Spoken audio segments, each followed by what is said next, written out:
would you like to introduce yourself? Sure. I'm Carmen Unglued, or, at least I have been since 2011. And I was a skater for about 7 or 8 years, and then I switched to reffing the last couple of years. So I still ref when it's not COVID. Yeah, of course. Mm-hmm. And when did you fall head over skates for roller derby? So I was living out in the boonies in Oregon, and I was really far away from everybody, and my ex-husband would work out of town for like weeks or months at a time. And I saw that movie Whip It. I'm sure this is like half of everybody's story, right? I saw that movie Whip It, and I was like, I want to do that. I could totally do that. So I looked it up online, and they had a team in Medford, and it was like an hour for me to get there. But I did. I showed up one day. My daughter went with me, and they happened to be in a bout out of town that day. And so we were so sad. So we went back the next week. We went back the next week, and we joined boot camp that day, and never looked back. And actually, when my husband came home, I had already bought myself some skates, and I was like, so I joined Derby and I bought myself skates, and that's it. And that was it. That's a beautiful story. I was 40 the day I walked in to play Derby. Awesome. Mm-hmm. That's what I love about this. Anybody can watch a show and be like, yeah. I'm 40 already. And you're like, so what? Really because we used to go up to Portland all the time and, train with Rose City. Oh my gosh. And there was a skater there named Headache at the time, and she was in her 50s. And I remember being super inspired by her. She was rocking it. I think she was on I don't know if she was on the travel team, but she was on one of their home teams and stuff. And I was just super impressed.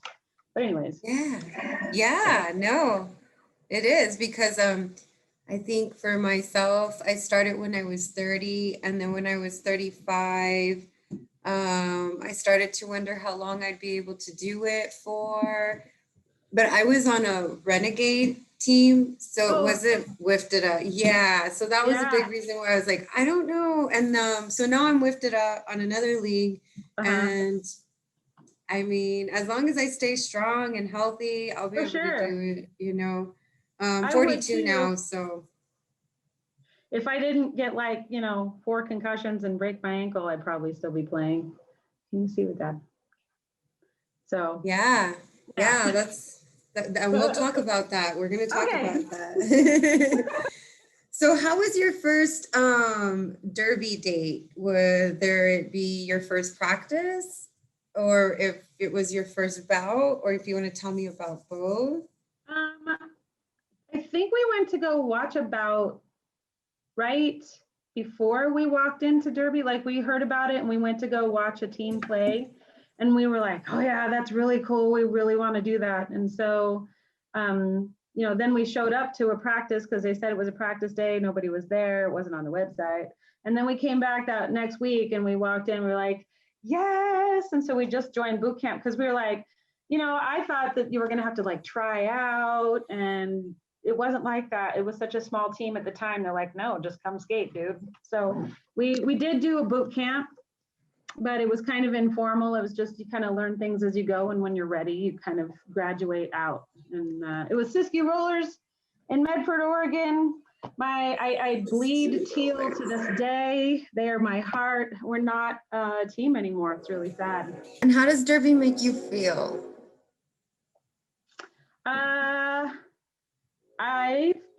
It was really cathartic for me.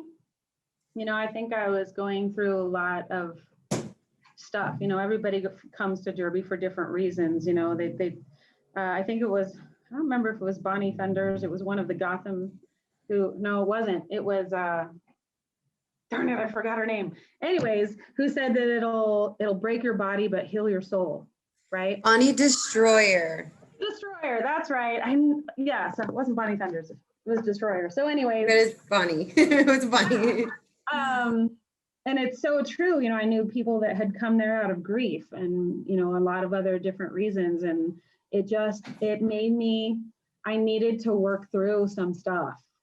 And I was able to fight my way through it in so many ways. And then the other thing too was that I had a community of friends that were like ride or die for the first time in my life. You know, like we had Yes. this big group that was just, we were so tight.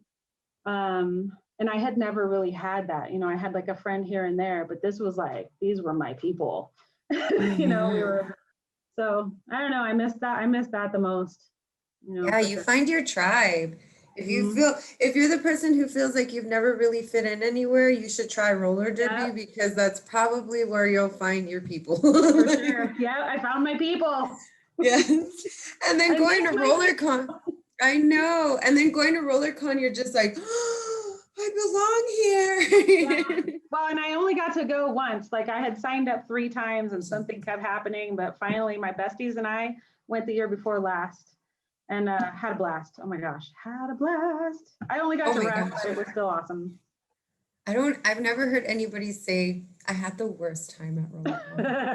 It Yeah. was so, no way, no way. I mean, I think when I went back then, I used to drink, and I wish I wouldn't have. I would have enjoyed it so much more.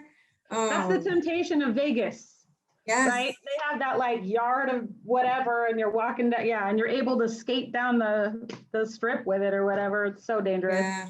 But We did right before. So I've been sober for a while now. So right before we went to into quarantine, our season before that, we did get to play against Vegas. oh, And I had a blast. I how mean, like fun. I've never skated down the strip, and that was so much fun. And it was just like, I did the um, daytime one, but not the nighttime one. I didn't want to do the nighttime skate. I was too tired. I'm old, man. I volunteered at in the nighttime. I think I did like one scrimmage, and then I think one night I volunteered because I was only there like a few days, and I liked volunteering. Mhm. You get to help first and foremost, and you get to know people. You get to run into some of Oh my your gosh, your faves. derby crushes, your Yeah, heroes. you're just like, Yeah. yeah. Oh man, those kind of moments. So we Anyway. talked about you running out and getting your skates. What Hmm. was the rest of your gear like? Your Oh first man, year. it was all like 888 starter gear and the $99 Ride L3s and all that stuff. And a couple years later, I got some Rydell's. I think they were, I forgot what they were. They're the ones with the stripes down the side. Maybe they were the Wickeds. But anyways, and I've been on those ever since. I never got a new pair. Those were like $300. They're not any like super expensive. And then I got some 187s because you know you get a little, I'm a little chunkier, and so the 888s just weren't working for me. And then I got those 187s, and it was hard at the beginning because you know how they like stick out. They're really big and cushy. They're Yeah. great to fall on, but it's really hard to learn how to do crossovers with Like them. crossovers, yeah. Uh, Yeah. yeah. So I bought gear. I had a little bit of money, you know, so I bought some decent gear. It wasn't the best gear ever, but that stuck with me for a long time. I still have most of that. I think I got a new pair of knee pads over the years and a new helmet, but that was it. Yeah, and if you spend the money on them, they usually do last really well. I I get know. jealous of these people with their, you know, their antics and their moxie skates and all that stuff. But you know what? One day I will buy myself some. Oh yeah, like I have, my two kids, and my son's into boards, and my daughter likes to skate also. And usually if anybody gets new gear, it's them, and I get the Yeah. hand-me-downs. And like my derby community will be like, so I do hair. So I'll usually trade like for a boot, like a skate boot that they're like, There you like, go. "Oh, I'll do your hair, There you go. and That's pay the difference. So I've been able to like upgrade. I upgrade piece by piece, mhm. and I do what I can, and I barter, and As it you, falls apart. yeah, yeah, yeah. It's the single mom way. Yeah. Oh, my plates broke. I think I'll trade for some other plates, which I did. But yeah, anyways. I think the plates that I have, I actually it's what I splurged on. They were about $200. Hmm. It's worth it.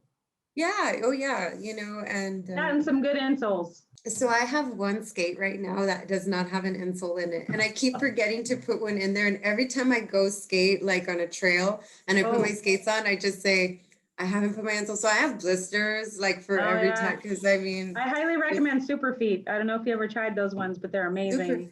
Yeah, I will try they're only them. like $40, but I had them in for years and then I got some new ones, but Super Feet, they were great. I am down. I am down. Thank you for that. So let's talk about your derby injuries. Okay. Oh, so I didn't actually break my leg in a bout. I had gotten a few concussions before that, you know, getting hit and knocked to the ground. Once was by a teammate, but we were scrimmaging and, you know, some other like minor things. None of them were super serious, but it's cumulative, you know, and I'm like, I'm getting old. I want to have my brain cells. And then the other thing, so then we were in like a 4th of July parade. It was so dumb. And I was just standing there, like getting ready to enter the parade and like in between the sidewalk, like kind of on the gutter, and my skate went out from under me. You know, they're always like, you're always at your most vulnerable when you're just standing still. And it was so true. Yes. My feet went out from under me and I landed on my own ankle and broke my tibia and my fibula and the talus and dislocated the joint. Now I've got like a plate and screws in there and stuff. And it took me like 4 months to walk and probably 9 months when I was on my skates again. And I skate now, like I'm back to skating, but I don't bout anymore. I think I was almost pretty much retired at the time anyway. I was kind of on the fence because I missed it This a is my lot. last season. Yeah. Yeah. Those are my famous words at the end of every season. This is my I, last season. I did that for 3 or 4 seasons in a row. And then I just started reffing and I didn't really want to ref, but I still wanted to skate and be part of the game. So I just started reffing for my team and I like it now. I like reffing. And I've actually reffed here for Duke City and Albuquerque Derby when I first got down here and we weren't in quarantine yet. You know, I tried to make some Derby friends, but it's different when you come in as a ref than when you come in as a skater. You For know, sure. I can see that. it's different. You know, it's like, I don't want to like say anything negative. They've both been really welcoming teams and super nice, but it's not the same when you're not on the team and you're not, you know, going and playing together and scrimmaging together and all that stuff. It's harder to become part of the team, I think. But Unless you were like a skater that right, became a ref, but you were already yeah, part of that league. right. But they're really nice, you know. It was good to be able to come down here and find Derby here and feel like, you know, I still was a part of that community when I left my everything and everybody, you know, up there Yeah. in Oregon. It makes it easier to make some friends, you know, Mhm. like And then quarantine happened, so that all went away. yeah.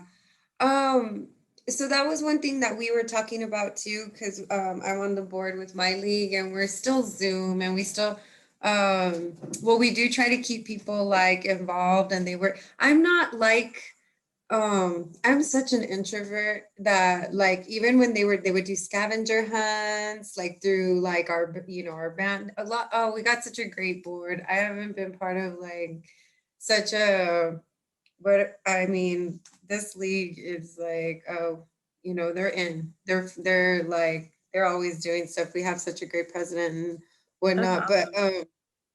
they were always doing things. They were doing like lip singing contests and they'd upload their videos and people would judge them. I would just watch. I would just Yeah, I would watch. totally be all in. I was that person that was like, you know, coming up with crazy ideas and, you know, doing all this stuff. I'm like the opposite. I'm the one that's out there crazy on my skates. Like, That's awesome. Yeah, yeah. So like, but what we were talking about during these meetings and stuff and trying to get more NSOs for this upcoming season when we are able to skate again. And I refed for 2 years, 2 seasons while I was in recovery because I wasn't able to make all my practices. I had group to go to. And yeah, so um people don't realize how hard skaters that have never refed, I believe every skater should ref. And I'm saying absolutely. you know it is really hard to see everything and it really sucks as a skater to not have the ref see what just happened, but it's Yep. also very hard to keep it to watch. I mean, and we're always short refs. Nobody wants to ref, especially I don't want to ref. I'm like I I'll don't come down and because ref for you guys. I have You should. You Oh, should. We'll I'll come have to down there. talk after that. You have to guest Okay. spot, because yeah, I mean, I don't want to do it because I know the pressure. The pressure of roughing is almost as bad as jamming. You just have that Yeah, pressure.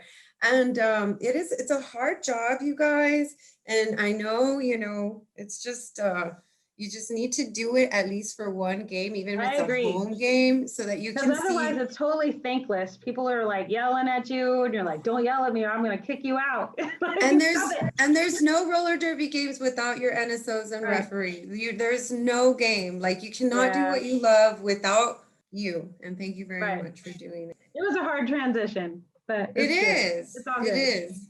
So has roller derby ever broken your heart? I guess in some ways, we had two teams. Sometimes it's hard when you have two teams in a town, especially when it's a small town, and you got two teams. And there was a split early on, and it took us a long time to start talking again. And there was a lot of like crap flying back and forth and stuff. And they ended up going Wiftada and we didn't. We never did. We didn't want to, but we're like, we do, I we not kind of yeah. like rebellious, not renegade, but we were still playing Wiftada rules and playing Wiftada teams. But it was a hard thing to do. They finally started talking again and talking about, getting back together and stuff. And it ended up being the end of my team. And as much as I really did like seeing the healing that happened in that town and, with the roller derby community, and I still am really proud of them for coming back together and making it work. And they're all a Wiftada team now. And it actually worked really well. It's still hard to let go of the Siskiyou heart that we had. And so I think that was really the only thing, our coach left us and moved up to Portland. And so we got a new coach and she was really skilled and she had played derby for a really long time and, is an amazing skater and took that team into a place that it hadn't been before. But it just changed things in a way that like some of it was really great and some of it was kind of heartbreaking at the same time. And I don't know, so just trying to navigate that I think was hard at first, Yeah, we had a split here, maybe our second season in, and where it started here, and I just feel like we had such a following, like here in El Paso, roller derby just like I mean, people loved it, and we were filling up at first a ballroom, and then we have an event center, and at one point had Oh 3,000 wow. bands. Yeah, we had bands, halftime shows. And of course, the same thing, they wanted Wiftada. We didn't want, we weren't going there yet. It could have happened later on, but I feel that once we did that, they got, who I'm with now, got fewer following. And then, this one too, because it splits up the fans. Yep, And then, it does. and then they, it's better to just stay one unit because we also If you have no, can. if you can, if you Yeah, can, exactly. And you know what? There's nothing wrong with it because I feel like there's derby for everyone. There for is sure. renegade, there is non-Wiftada, there is Yeah. Wiftada. There's people that want to travel, there's people that don't. And that's I another miss the thing that, travel. I yes, miss the derby trips. We'd all pile into a minivan and drive up to somewhere. We went everywhere together, or yeah, derby team days. So bonding. Portland used to do this thing called Derby Days. Rose City had Derby Days, and it was like 3 days in August, and us teachers would be like, it's the weekend before school starts, but we didn't care. We went anyways. Yeah. We were just such huge fans. I mean, we're talking Scald Eagle and Braun Swanson and Liquor and Split and Much Mayhem and like these idols, of Derby that were Yeah. teaching us. And then at the end, we got to do a scrimmage with them. And you were just like, I'm in a Those jam guys. with Scald Eagle right Oh now. my And you're like, it's like one of those things where you're just like, it makes your entire derby life. So I miss that kind of stuff where you're going on these amazing trips with your teammates and you're bonding and you're singing stupid songs and dancing on stripper poles, crap you would never do in real life, stuff No. like that. Where just crazy because it's freeing and it's fun and you can do it all in the name of derby and it's all okay. I miss it so much.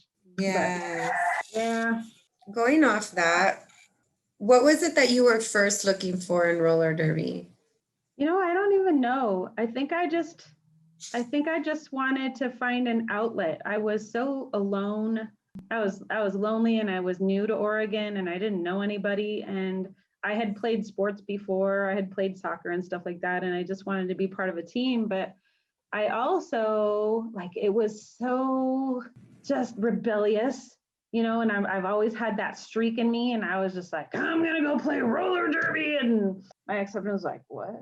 You're doing what? you know, yes, you can't stop me. I'm going anyways. So I don't know. I think there was a real air of rebelliousness. And I remember getting, sometimes when you're working through stuff, you kind of have to push all the way, like as far as you can take it, and then kind of come back and find your center. And I remember I was in Vegas with my mom one time, and I was just like really angry. And I'm like knocking, like going down the hallway, like how you derby your way through Walmart, kind of. And my mom was like, what is wrong with you? And I was like, I'm just angry, Mom. And she's like, I think derby is bad for you. And I was like, no, I need to work through it. And I did. It came back to a point where I didn't feel like I needed to knock people over anymore. And I didn't want to hurt anybody. I got to a point where I didn't feel the need to have that fire in my belly anymore. I came back to where I was like, I love the game. I love the camaraderie. I love the whole aspect about it, but I didn't feel the need for that physical violence anymore. So I don't know, it helped me in that way, but I think I needed that for a while. I understand, and I think a lot of us do. Where I'm not so angry anymore either. Mhm. So like, I don't want girls to hit me or people. And I'm like, I'm good if I get through. I'm good if I, because I'll jam. And I was so like, we're gonna, I don't know, like I'm not as competitive anymore, and I Yeah, don't let it break my heart when we right, don't like do great. Like I tried my best and I had fun, and that's right. where I'm at now. But I wasn't there when I started in 2008. Like Yeah, so sometimes I have to get that back though. You know what I mean? Like I have to be Harley, if you're and jamming. I'm not toxic Harley anymore, where toxic Harley was like moo, like Yeah, but it's it it's heals us. it does. And It once you heals us. once you heal, it's you do lose a lot of that like aggression. And so now Mm-hmm. I try to see my blockers as boundaries, and I hate boundaries now. So like not having boundaries, but like not boundaries, blockages, wrong word. I see them as blockages like in Yeah, your life. So now I'm gonna be more like, okay, I'm not trying to hurt anybody, but I'm not gonna let these blockages get in my way of, that's good. yeah. I never I had liked to come up jamming. with something. I was too like, um, you know, Yeah. hippie Buddha, like, oh, yeah, this is great. I went from like I did a 180. It was super soft and I never liked jamming. When I started, I thought I was going to be a jammer, like super competitive. And I was always, in track and fast and all kinds of stuff. But starting so late, I think, I always wished that I had found Derby at a lot younger age, because I felt like I would have like taken it to the ultimate, but I didn't. And that's just life. So I didn't end up liking jamming at all. I felt like I was stuck, and it would just piss me off. I'd be so mad, like I was stuck in traffic. But I found that I loved blocking. I love getting in people's way and knocking them down and stuff like that. I loved blocking so much. That was my favorite thing. But I never liked jamming. Never. I was the opposite. I didn't think I was going to be a jammer. I thought I was going to be a blocker. And so I thought I should be aggressive. So that's why it's Harley hit her. Uh-huh. And I wanted to be Jam and Joplin, but I was like, I'll never be a jammer. And Gavin now, Johnson. yeah. And now I jam more than I block. I do a little of both now, but because we have some really good jammers, and I'm getting older, but I I uh I have to learn to do it all, like do both, because if not, then I won't get any There's people that are peace. up in their 40, there's Derby over 40. There's a Facebook page, Derby over 40, Derby over 50. There's a dude in Eugene, Oregon, who plays for Lane County, and his name's Murby Dick. And that guy is in his 80s, I want to say, still playing derby. He had open heart surgery a couple years ago, and I remember going up there to ref, and he was out there playing, and oh my gosh, that guy. How amazing is that? He's one of my local heroes. Just love that. Yeah, but any age, you know? Sometimes I need like those hits. Like sometimes it loosens up my back, and you know what I mean? Like, yeah, I used to joke that I was getting like adjusted and then readjusted, you know, like going to a chiropractor. You could hear it. Yeah. Literally, there's been times where I'm not paying attention and I take a hit and I'm just like a dummy. And I literally can hear like my whole spine just like all the way down, and I'm like, that was good. Sometimes it's good. Sometimes it's not good, but sometimes it's good. It's scary. When you first feel it, you're like, oh my God, I'm paralyzed. But then you're like, wait, once you know you're okay, like you're like, I'm good. I'm good. Get back up. Keep going. Yeah. So how did you come up with your alter ego? I came up with pages and pages of names. I thought I wanted to be like rebellious something, or, you know, and my ex-husband used to say, I'm going to come unglued all the time. And I just kind of took it from that. I hate to give him credit for it, but, you know, it came from him like complaining that he was going to come unglued. And so I became Carmen Unglued. And that was before I met Carmen Get Some. I didn't know there was another Carmen, but I got to meet her. She was amazing. But anyways, I digress. So yeah, and then it was interesting because I really got into being Carmen. I didn't go by Christina anymore. Nobody knew that name. I had people that would be in Derby with me for like 6 months, and they're like, I didn't even know your name was Christina. I'm like, it's not. I'm Carmen. You know, and that was really hard for me to let go of when I stopped playing Derby. And you know, reffing, I still was known as Carmen. But the past year and a half or so that we've been, you know, a year or whatever that we've been doing COVID, I was like, nobody really calls me that anymore. And it's so sad. I felt like I was more, I felt like that fit me better in some ways, you know? So I don't know, maybe I'll change my name permanently to Carmen Unglued. I don't know.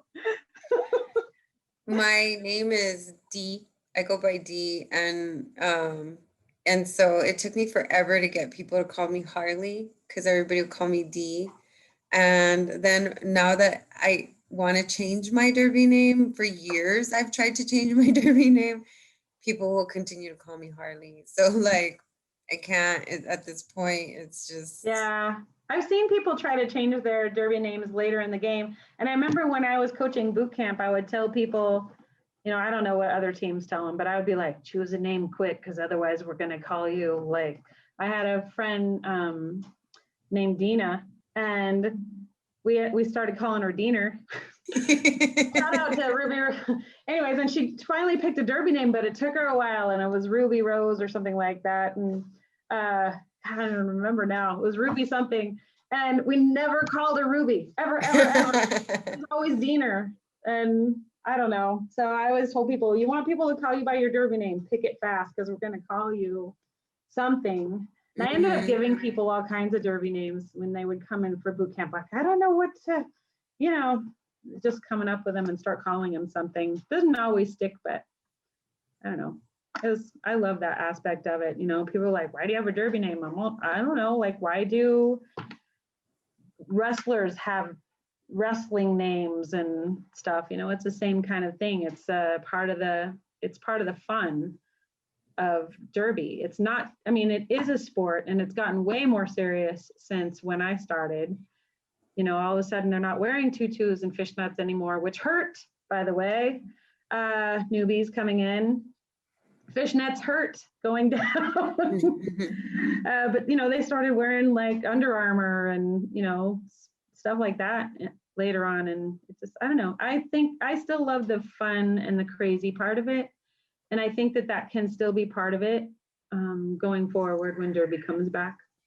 But yeah, we still do it with like our home team. Our home team, our home teams, we still have the cool, fun uniforms. And then of course, we have our different uniforms. Get all serious, our serious face put our They're serious like face on. jersey. Yeah, So, they're our professional uniforms. yeah, we ended up getting those too. You can still make those look cool, but Yeah, ours were really cool. They had like this sublimated wolf on them because we ended up calling ourselves the Wolf Pack. And nice. yeah, which is really interesting. It's kind of followed me. I ended up naming I was teaching Waldorf at the time. It's a type of education, and you name your class. And I ended up naming my class the Wolf Pack. And then when I got down here to Albuquerque, I'm teaching at a private school here, and my class really is identifying with the wolf. And when we went through the whole polls and voting and all that stuff, my class chose the wolf, which not me at all. And then our building voted for the wolf, and they became the Wolf Pack again. I'm like, this is a thing. It's a recurring thing in my life, but it's not a bad thing. No, it follows you. Yeah. Awesome. Have you ever lost Carmen and had to find her again? And how did you do it? I'm just kind of holding on to it. You know, I'm hoping that things will go back to normal, or some semblance of normal. And so I'm just not letting go of that. You know, like I still have a Derby wife. She's my bestie. Her name's Killer Taco. And yeah, and she's still in Oregon, and I still hope to go back there, you know, but I hold that Carmen. My friends, when they call me or talk to me, they call me Carmy, you know. I don't want to let it go. I don't know that I ever will. So I'm just going to be Carmen forever. I hope nobody minds. I don't know that Christina girl. Who is that anyway? Yeah, and if they care, who cares? Yeah, like Carmen sounds better anyway. I like Carmen. Carmen. I like Carmen too. What have been, other than COVID, some of the obstacles that you've had, things that come between your Derby romance? You want to be with Derby, but everything wants you to be like, look at me, focus on me. It's been a few things. Some of them Derby related, like when you're nominated into office. So I was the president of the league, and then I was the vice president. And at one point I was the secretary. I think I did like all the jobs, you know, and then you're head of the PR committee and the whatever committee. And you just get to the point where you feel like you're doing everything, and it ends up being like 6 or 8 people doing everything.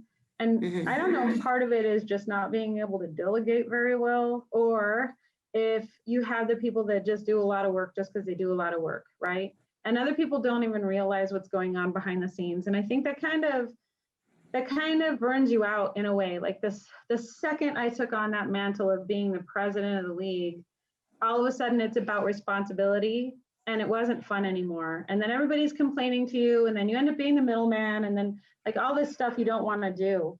And so I didn't do that for long. And then I ended up doing another role and another role. I'm like, I'm not doing this anymore. So I think part of it was that, you know, and then I still would go back and just volunteer to do random stuff, but it was kind of more on my own terms, right? I'm going to be here to help the team, but I'm not doing this anymore. So that was part of it. I was glad when other people took over. And then I think outside of that, it was mostly my marriage, you know, like my ex-husband, he's like, you care about Derby more than me. And I don't think that was true, but it did take a huge, big part of my heart and my life for a long time. And I sort of needed it more than I needed him in that moment. I don't know if that's what broke us up. Might have had something to do with it, but I needed it at that time. And I don't know, I didn't really want to be part of the whole reality thing during that time anyway. So I kind of poured everything that was me into roller derby, I think. I've had to balance that since then. I have a job and stuff.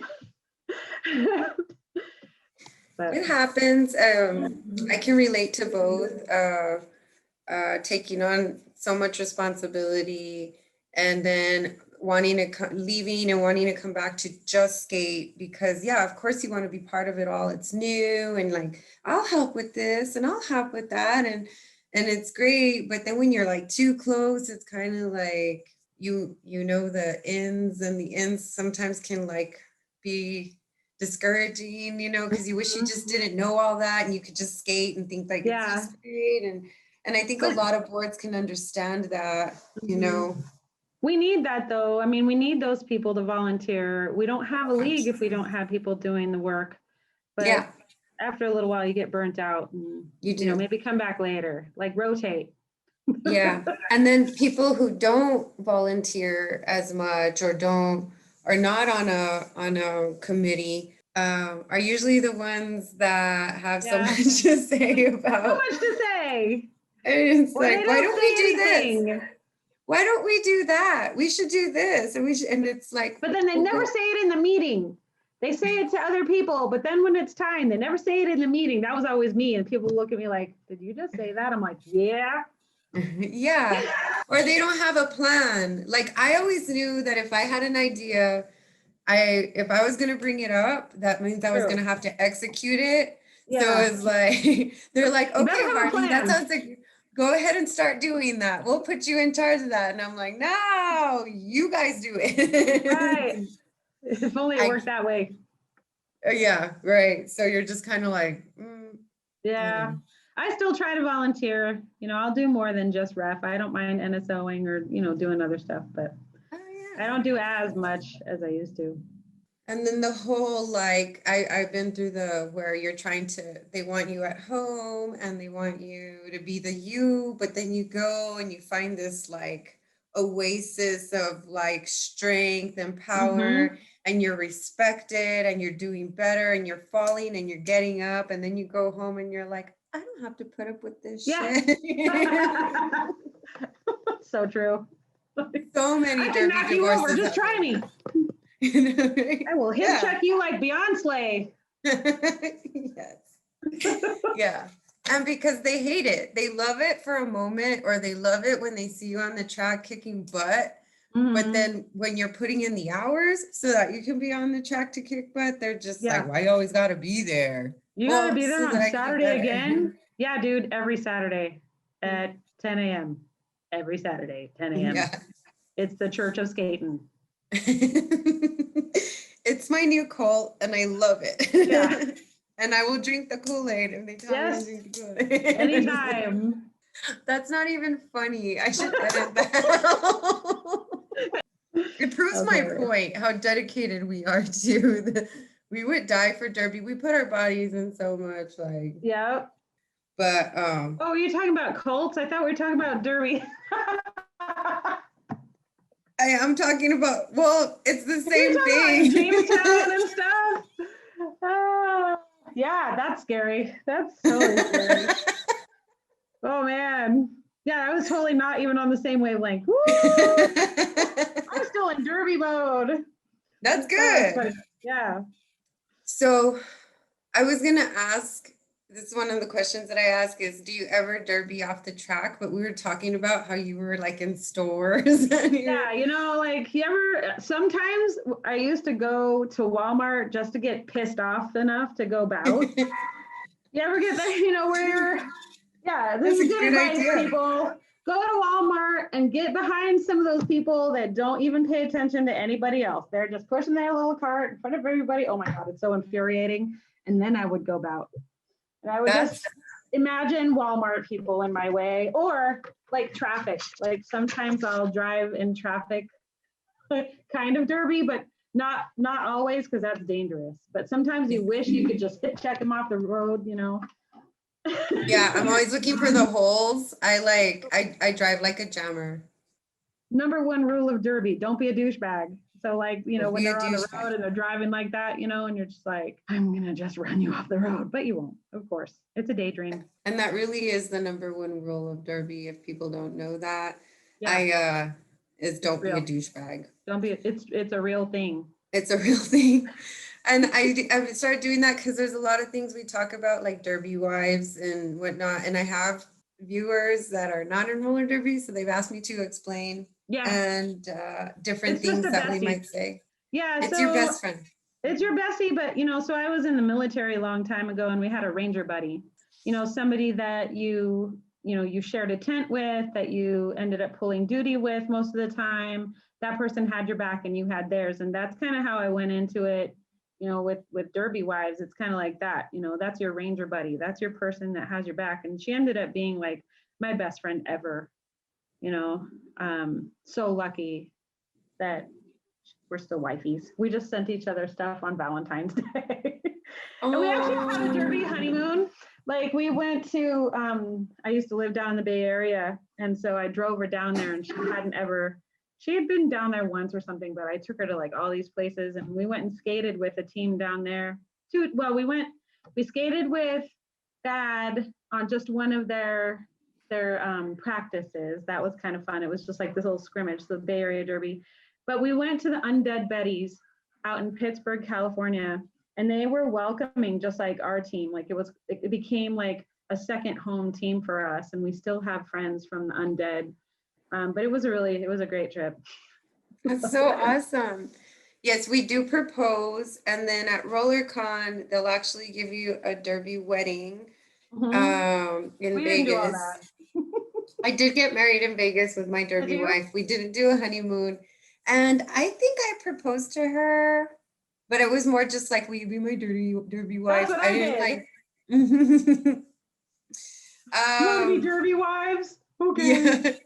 Okay. But there are people who actually on one knee propose to their Derby wives. Yep. And people get real life married from Derby, like Scald Eagle and Lady Trample, two of my favorite Derby heroes.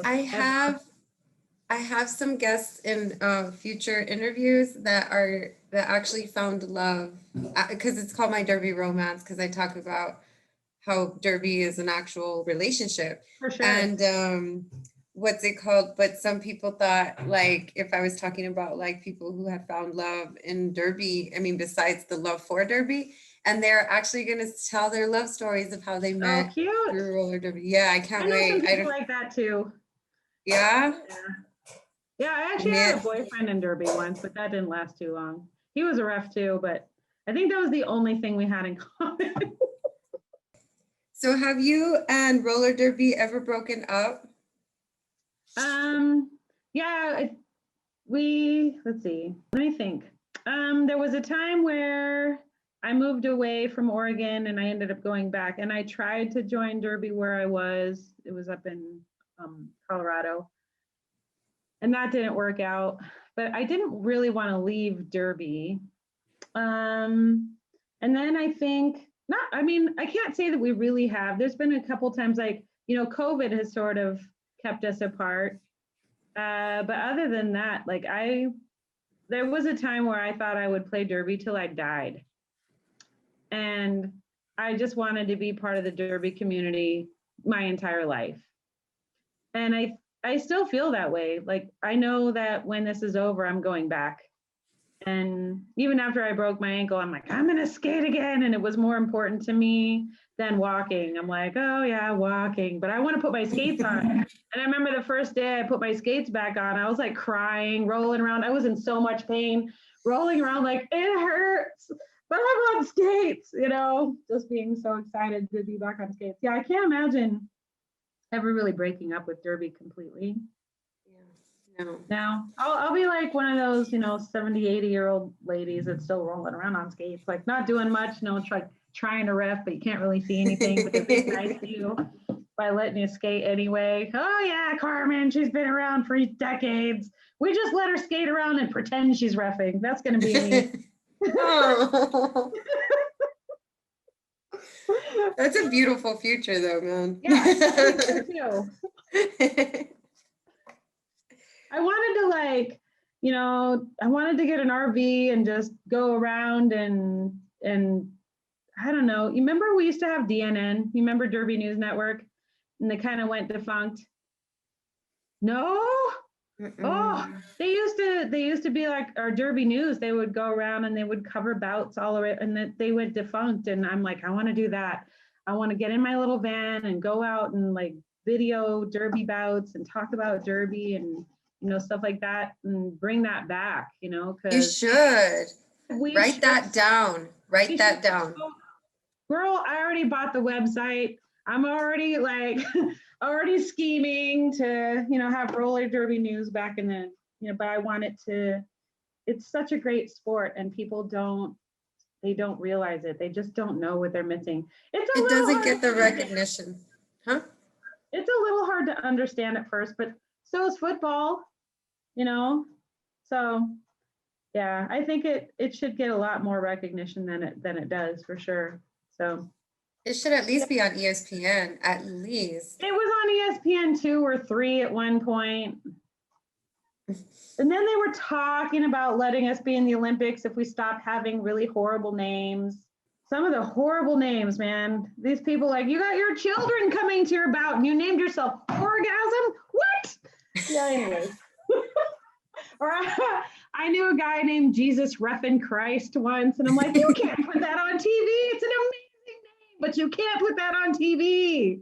And then I was going to be Mother Reffer. I decided when I stopped being Carmen, I was like, I'm going into reffing, I'm going to be Mother Reffer. And then I was like, I teach at a Catholic school.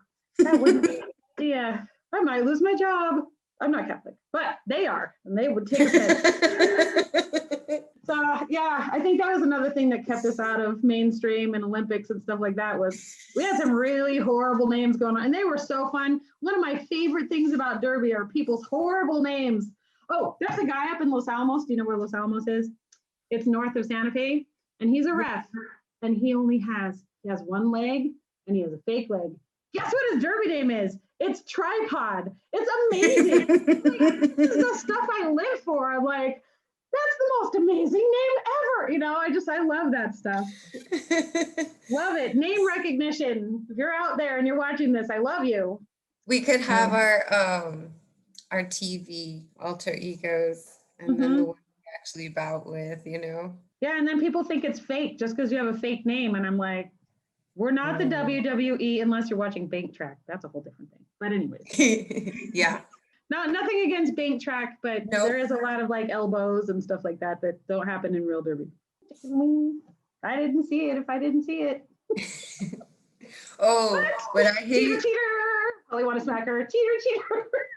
What I hate as a jammer, because I skate like this, and when somebody catches my arm and they pull me down, and I'm like, oh. Yeah. I'm just trying to like get my arm back. That's part of the fun, though. The things you don't see. That. So what was your worst Derby moment? Oh, you know, sometimes there were bouts where you go to and there's not good sportsmanship, like on either side. You know, it gets kind of angry and everybody gets kind of nasty, and that's no fun, you know, and you end up like fighting on the track and in the parking lot and crap like that. Like, that's no fun. I would never do that, you know, but other people did. So stuff it's like not that. Me. No. So I think those were kind of like your worst moments, you know, are those ones where you're just like, and even that it's still kind of Derby and it's still kind of fun, but you just, I don't know. It's not as fun when you're fighting. Sometimes it is if you're feeling like fighting, but you got to feel like fighting. I get to fight with my kids. Like my son likes to wrestle me and my daughter will hip check me, and they're like I'm like 5'1". My kid's like 5'3". My daughter's a little shorter they're bigger than me. So I get to fight my cubs. Like I think the other one time, like when I left Oregon and I went to Colorado for a couple of months, I tried to join the Derby team out there, and like nobody talked to me, nobody welcomed me, nobody, you know, it was just like the saddest thing ever. I was like looking for a new Derby community and they were not welcoming at all. It was super competitive, I think, and I just didn't feel like I belonged there. It was just all kind of wrong. So I think that might have been my other thing. Because, you know, when you go to different teams and you guest skate, you know, and you just kind of hang out and they all have like this different vibe. And some of them are really welcoming, like my team was, or like Undead Betties were. You know, there's some other teams like Sick Town in Oregon that are just super welcoming. And then there were other ones that just weren't so much. You know, you go and they're just kind of like, meh, you know. So I think that takes a lot of the fun out of it, you know, when they're not, you know. Well, but maybe it was just me. I don't know. No, and I think that's a leadership issue because I've been on different leagues or around other leagues as well. And sometimes, it's the leadership where they're like, let's make sure our newbies feel welcome. Let's make sure. And then there's other people who are like, they don't even, you guys are fresh meat. Yeah. Yeah. Like, how do you even keep anybody? People who enjoy, like, so I'm all about vibes, and it's where you feel like you deserve that treatment and you think that's what roller derby's about, especially if that's the first league that you come in contact. Oh, well, I just need to be tougher because these girls are tough. And it's not about it's not about taking abuse. It's positional hitting. It's becoming stronger. It's the type that will push it's building each other up until you're strong enough to push back, right? Yeah. And then we're like, yes, while we're on the floor. Like, when you get hit, you're like, woohoo! Yeah. Yes. That was a good one. Yeah. I didn't see it coming. I think I had a concussion from that one. You're like, I'm gonna not be in the next jam, but that was awesome, I'm taking my skates off, but that was awesome. So what was your best derby moment? Oh, there have been so many. So many. Oh gosh, there were some where, like, we weren't the best team starting out. We were kind of, like I said, we weren't woofed. We were never woofed until we merged with the other team. And so we weren't that great of a team in the beginning. And I remember after, we got a coach. He was a ref, and then he became our coach. And we started like doing drills and getting better and stuff. And I remember some of our first games where we actually started beating these teams that we had gotten creamed by the year before, and just feeling this amazing, like, what, we actually threw ice water on our coach and stuff. And we're like, woo, we were so excited that we won, because we pulled that off together. I think those wins, or like, oh my God, we went to nationals together that were like 12 of us that all went up to Rose City to watch the nationals one year. It was the year it was in Portland, but anyways, and the very last game was Rose City versus Gotham. And it was just like, we were all on our feet and we had all lost our voice from screaming so loud. And then there was that moment where Scott forgot to call it off.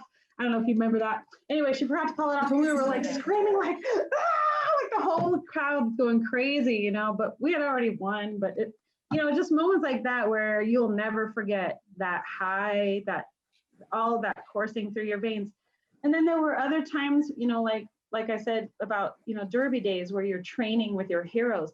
Freaking Lady Trample taught me how to drop into a bowl.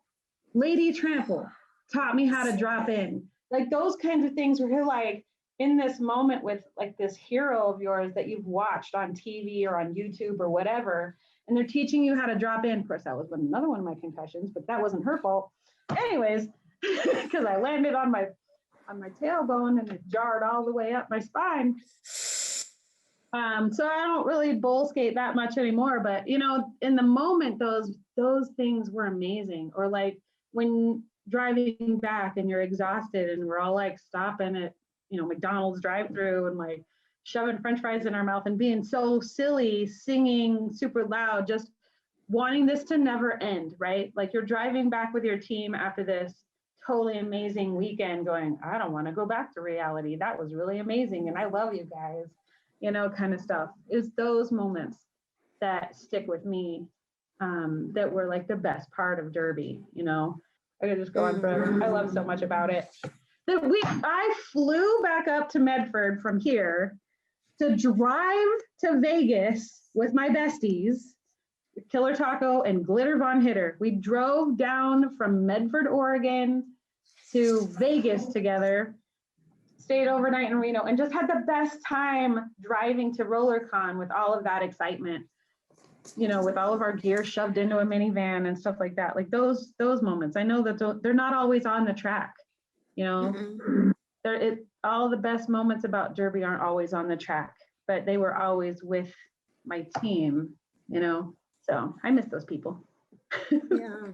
So we talked about what you were looking for when you joined Derby. Mm-hmm. Is that what you found? Totally.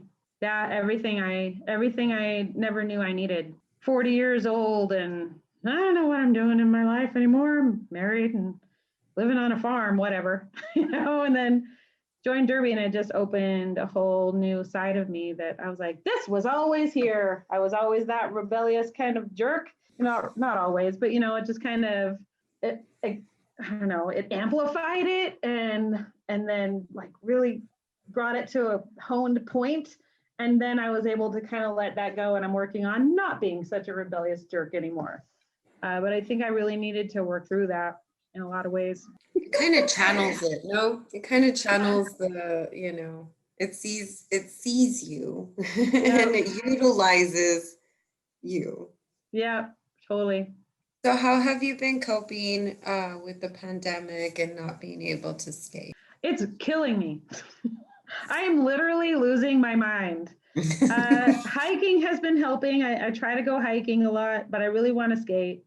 But like you can't see people. I did sneak home back to Oregon last summer and trail skated with my friends and we went to the rink and wore our masks. So, so I've gotten to do that a little bit, but I didn't want Derby to end, let alone that whole happy bubble of being, with that team in that moment. And that's all gone now. Like I'm in a way, it's kind of a good thing that I came down here because after that, my team fell apart and then Derby was gone. And I feel like it'll come back though. I feel like Derby will come back. I can still go and skate with my friends. Derby's still in Oregon, and it's here too. Like I can still go ref and still be part of that going back in. But yeah, it's been, I don't know how y'all feel, but I hate not having Derby. I hate it. I miss it. I do. Yeah. Do you have any words of encouragement for skaters like ourselves that aren't able to do Derby right now? Um, you know, I'm trying to find these like other little mini adventures, things that make me, excite me just a little bit in maybe some other way. Like I don't know Albuquerque that well. And so finding other little things to do and just keep getting out there. Like there are people around here that like you that get out and go skating. I don't because it's too flipping cold for me. But some people don't have a problem with it. They get out there and they go skating. If you live somewhere where you can get out and skate, go do it. If not, like, I don't know, go hiking, do something. I found this place called Catopia here in Albuquerque, and you can actually pay $5 to go in and pet cats. It's amazing. Like That's find beautiful. something, find something that makes you slightly happy until this is all over. We're all gonna go crazy. I talk to my friends, like we FaceTime each other and stuff, and I know they're up there still skating. So I just try to, I don't know. I got Pinterest. I'm like pinning stuff, dream places to go and stuff to do. I don't know how we're all coping. We're all in the same boat. Every time I think that I'm gonna lose it, I look around and like everybody's in that same place. And then I feel kind of lucky. I have a job and I'm okay, and I didn't lose everything in the pandemic, and I know other people did. So just trying to keep some perspective that Derby isn't everything. And to some people, it might be some frivolous side thing. But to those of us where it was like this major part of our life, like I really feel it'll come back. I think it will. We all love it too much. Derby will never die. You'll never die. You'll never die. Fall down 7 times, get up 8. Yes. Knocking stuff over here.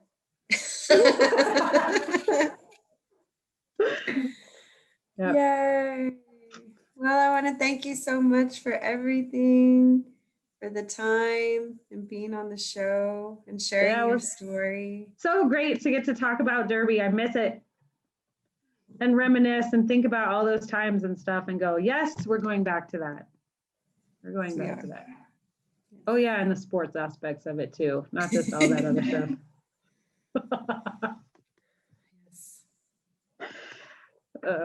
But thank you for doing this. I love this whole thing you're doing where, giving everybody an opportunity to tell their story. It's really cool to watch. So I love hearing everybody's story. I really do.